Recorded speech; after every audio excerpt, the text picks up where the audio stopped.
He will win whose army is animated by the same spirit throughout all its ranks. Quickness is the essence of the war. The art of war is of vital importance to the state.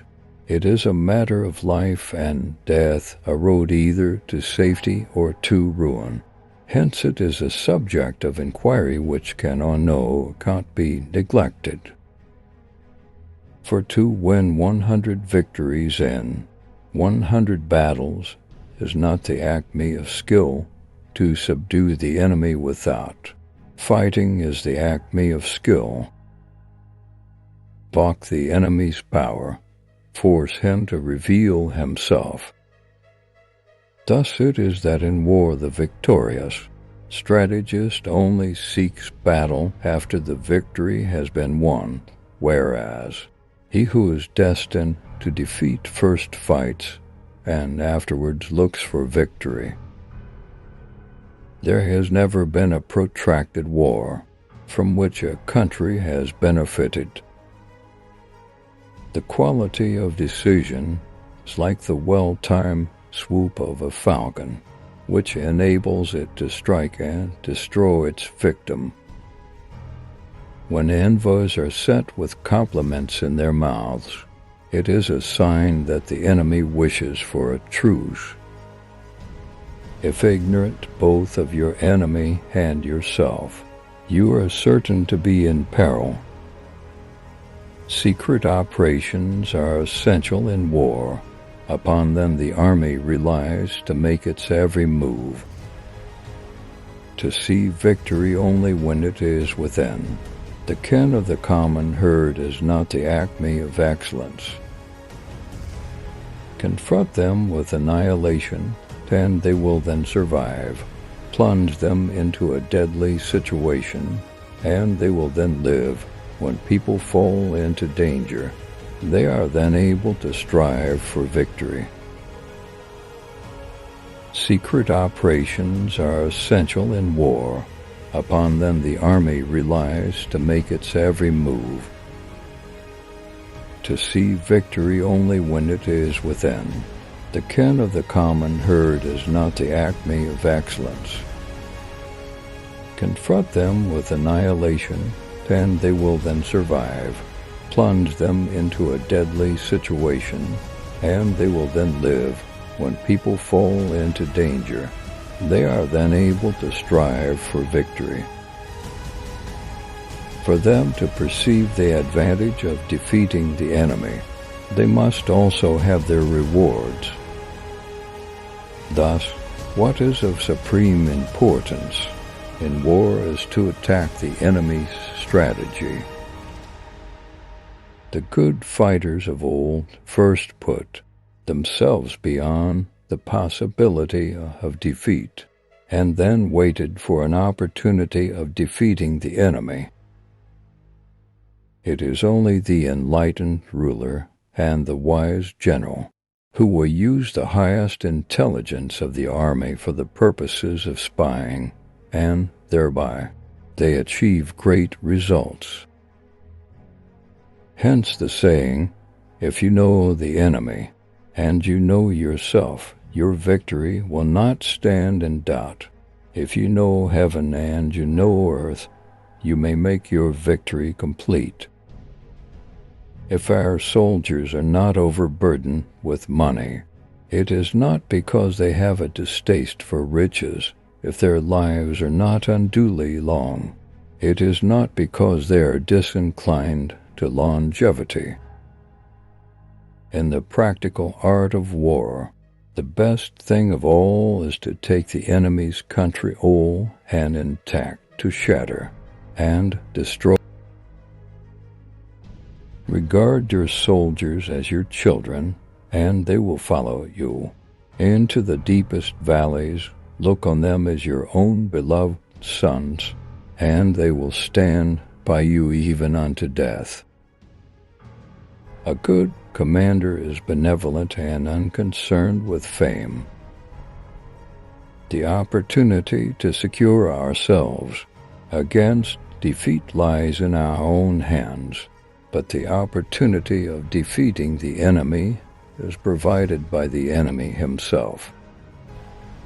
The general who wins the battle makes many calculations in his temple before the battle is fought. The general who loses makes but few calculations beforehand. The art of war teaches us to rely not on the likelihood of the enemy's not coming, but on our own readiness to receive him, not on the chance of his not attacking, but rather on the fact that we have made our position unassailable. He who is prudent and lies in wait for an enemy who is not will be victorious. Prohibit the taking of omens, and do away with superstitious doubts.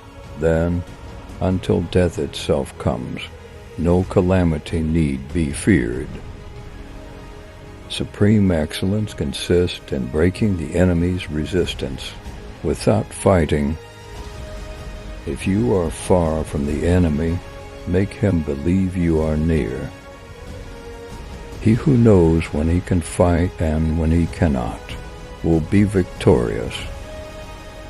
The general who advances without coveting fame and retreats without fearing disgrace, whose only thought is to protect his country and do good service for his sovereign, is the victory usually goes to the army, who is better trained officers and men.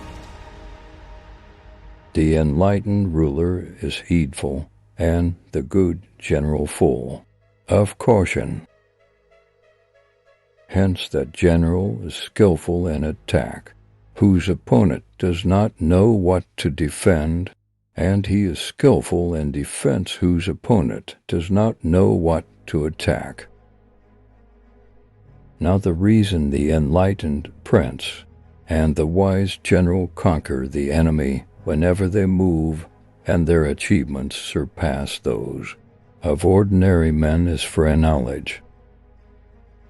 If we know that our own men are in a condition to attack, but are unaware that the enemy is not open to attack, we have gone only halfway towards victory. Of all those in the army close to the commander, none is more intimate than the secret agent. Of all rewards, none more liberal than those given to secret agents. Of all matters, none is more confidential than those relating to secret operations. It is essential to seek out enemy agents who have come to conduct espionage against you and to bribe them to serve you. Give them instructions and care for them. Thus doubled agents are recruited and used. Know thyself, know thy enemy, 1,000 battles, 1,000 victories. Victorious warriors win first and then go to war, while defeated warriors go to war first and then seek to win. The supreme art of war is to subdue the enemy without fighting. Be extremely subtle, even to the point of formlessness. Be extremely mysterious, even to the point of soundlessness. Thereby you can be the director of the opponent's fate. If fighting is sure to result in victory, then you must fight, even though the ruler forbid it.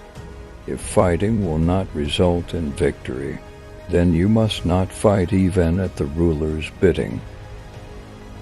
If you know the enemy and know yourself, you need not fear the results of 100 battles.